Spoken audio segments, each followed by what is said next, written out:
இது வந்து உலகத்தில் முருகா அப்படின்னு சொல்கிற எந்த ஜீவராசியாக இருந்தாலும் சரி, மனித உயிரில் சின்னவங்க பெரியவங்க வயசானவங்க எந்த வயசில் இருந்தாலும் முருகா அப்படின்ற முருக பக்தியில் இருக்கிறவங்க எந்த ஜீவராசியாக இருந்தாலும் இந்த பாடல் அவங்களுக்கு பொருந்தும். இந்த பாடலில் சிறப்பு என்ன, முருகன் அருள் பெற. நான் வந்து முருகப்பெருமானை முதல்ல வணங்க ஆரம்பிச்சதுக்கப்புறம் முருக பக்தியில் தான் இருந்தேன். அந்த முருக பக்தியில் நான் சிறந்தவனாக இருக்கணும்னு நினச்சி தான் சாமி கும்பிட்டுருக்கேன். முருகன் நம்மக்கிட்ட வரணும்னு நினச்சிருக்கேன். முருகன் நம்ம பேசணும்னு நினச்சிருக்கேன். அந்த முருக பக்தியிலேருந்து முருக சக்திக்கு உங்களோட வாழ்க்கை வந்து ஒரு கட்டத்தில் மாற்றும். அந்த முருக சக்தியை மாற்றுறதுக்கு தான் இந்த பாடலே.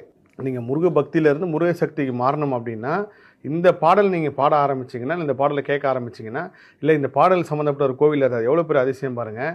இந்த கோவிலை வெளியில் சொல்கிறதுக்காக தான் இந்த ஒருவேளை திருப்புகளே முருகன் நடத்தியிருப்பாரா, இல்லை சித்தர் பெருமாள் நம்மளை வழி நடத்தியிருப்பாங்களான்னு எனக்கு மிகுந்த ஆச்சரியமாக இருந்துச்சு. பார்த்தீங்கன்னா இதில் சொல்லக்கூடிய கோவிலும் இந்த பாடலும். நீங்கள் ஒரு மனிதனுக்கு முருகர் அருள் கிடச்சிட்டாலே எல்லாம் தேடி வரும் நம்மளை. நான் உணர்ந்த விஷயம்னா எல்லாருமே பொருள் தேடி தான் போவாங்க. எல்லா இடத்துக்குமே சரி, குருமாரை வழிபட்டாலும் சரி, சித்தர்களை வழிபட்டாலும் சரி, இல்லை வந்து எந்த தெய்வத்தை வழிபட்டாலும் பொருள் வேணும், எனக்கு இது வேணும் அது வேணும்னு. ஆனால் அருள் வேணுன்றவங்க வந்து ரொம்ப ரொம்ப குறைவு. நான் சொல்கிறது என்னென்னா, இந்த அருளை கேளுங்க. அருள் கிடச்சிட்டா எல்லாமே கிடச்சிடும்.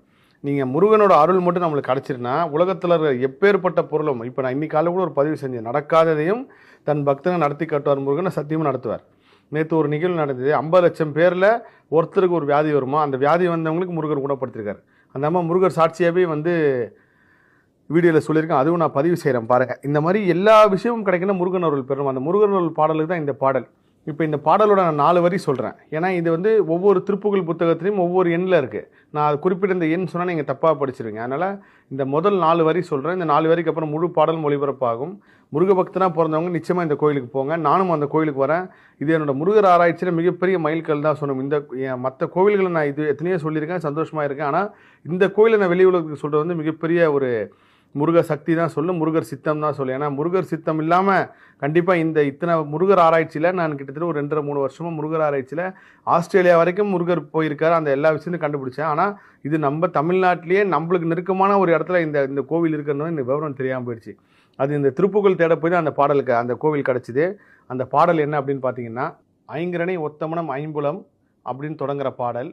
ஐங்கரனை ஒத்த மனம் ஐம்புலம் அகற்றி வளர் அந்திப்பகல் அற்ற நினைவு அருள்வாயே, ஆம்புவி தனக்குள் வளர் செந்தமிழ் வழுத்தி முனை அன்புடு துதிக்க மனம் அருள்வாயே, தங்கிய தவத்துணர்வு தந்தடிமை முத்தி பெற சந்திர வெளிக்கு வழி அருள்வாயே, தண்டிகை கணப்பவுசி எண்டிசை மதிக்க வளர் சம்பிரம விதத்துடனே அருள்வாயே, மங்கையர் சுகத்தை வெகு இங்கித மெனுற்ற மனம் ஒன்றனை நினைத்தமைய அருள்வாயே, மண்டலிக ரப்பகளும் வந்த சுப ரட்சிபுரி வந்தனைய புத்தியினை அருள்வாயே, கொங்கிலுயிர் பெற்று வளர் தென்கரையில் அப்பரருள் கொண்டு ஊடலற்ற பொருள் அருள்வாயே, குஞ்சர முகர் கிளைய கந்தனென வெற்றி பெறு கொங்கண கிரிக்குள் வளர் பெருமாளே.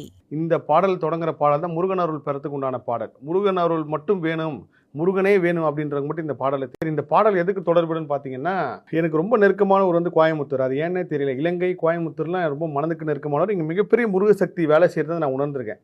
ஒவ்வொரு இடத்துக்கும் போனீங்கன்னா அதில் ஒவ்வொரு உணர்வு வரும்.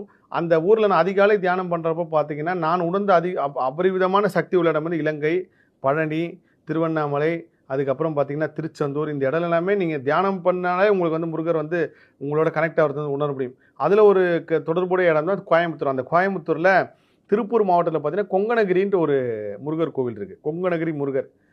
கொங்கணகிரி வந்து ஒரு பெரிய சித்தர், கொங்கணர். அவர் கேரளா தேசத்தை சேர்ந்தவர். கேரளாவில் தான் இங்கே வந்தார். கொங்கணருக்கு குரு பார்த்தீங்கன்னா போகர்.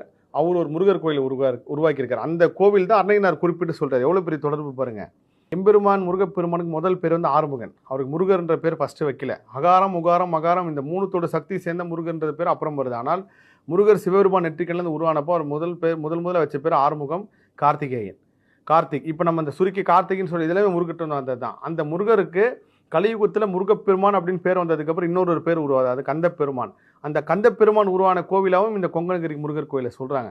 ஸோ சென்னையில் இருக்கிற முருக பக்தர்களும் தமிழ்நாடு ஃபுல்லாக இருக்கிற முருக பக்தர்கள் வாழ்க்கையில் ஒரு தடையான முருகன் அருள் பெறறதுக்கு இந்த திருப்புகளை பாடியும் இந்த திருப்புகளை கேட்டும் இந்த திருப்புகளை எழுதியும் பண்ணுங்கள். கண்டிப்பாக முருகர்கள் கிடைக்கும்.